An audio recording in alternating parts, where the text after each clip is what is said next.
People have been talking about the appearance of a mysterious green light shining in the night sky in Iqaluit. Is this part of a secret military operation? Are aliens involved? I went out to investigate. What did you see? Green light. Yes, we saw green light and it wasn't moving and it was just staying still. A streak of green light that looks almost like a northern light. I didn't know what it was though. I had a few ideas. Did you think it could be aliens coming? I didn't think it was aliens. Did you think it was aliens? Yes, I know it was aliens. Yeah. You know for a fact? Unfortunately, there are no aliens involved. The source of this light comes from this trailer, brought in by Environment Canada to study atmospheric weather. It's called a Lidar, so it's very similar to radar, only instead of looking at maybe precipitation or airplanes or whatever you do with the radar, it looks at the really tiny particles in the air.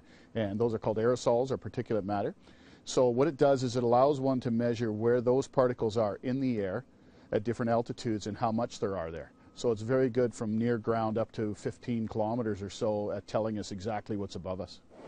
Just next to the airport, Environment Canada has many instruments to measure wind, precipitation, cloud cover, and other experiments in the hopes to understand our weather a little bit better.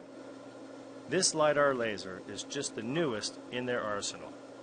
There's lots of measurements that are made in the ground, and whenever you can get above the ground, you get more knowledge as to what's coming in and how it's interacting with the air. So it's really important when you can start to make measurements above ground.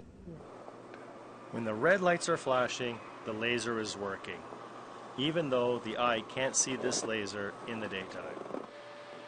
This pulse laser flashes its beam 100 times a second. It's 1,000 times more powerful than a regular laser pointer.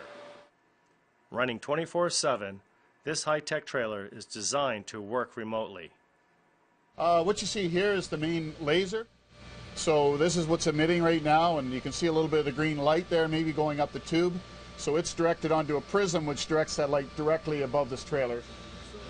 Some of the light then comes back down through the hatch assembly, through a glass window, and onto this telescope here, which is right beside me. And what the telescope then does is bring it into a number of detectors that are on the bottom that we use at a number of different wavelengths, a number of different settings in order to be able to determine what's above us in terms of particles and the shape of those particles. How does beaming a laser into the sky help better understand the Arctic weather? Kevin explains what kind of data this instrument gathers.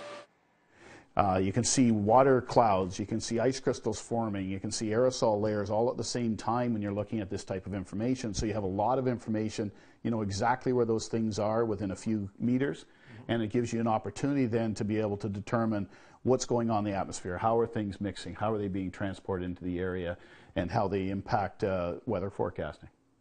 We get that all Next time you look up at night and see a green light in the sky around Iqaluit, it's either an aurora or Iqaluit's part in understanding our weather a little bit better, and leave some still to wonder if aliens may visit. Steve Mongeau, APTN, National News, Iqaluit.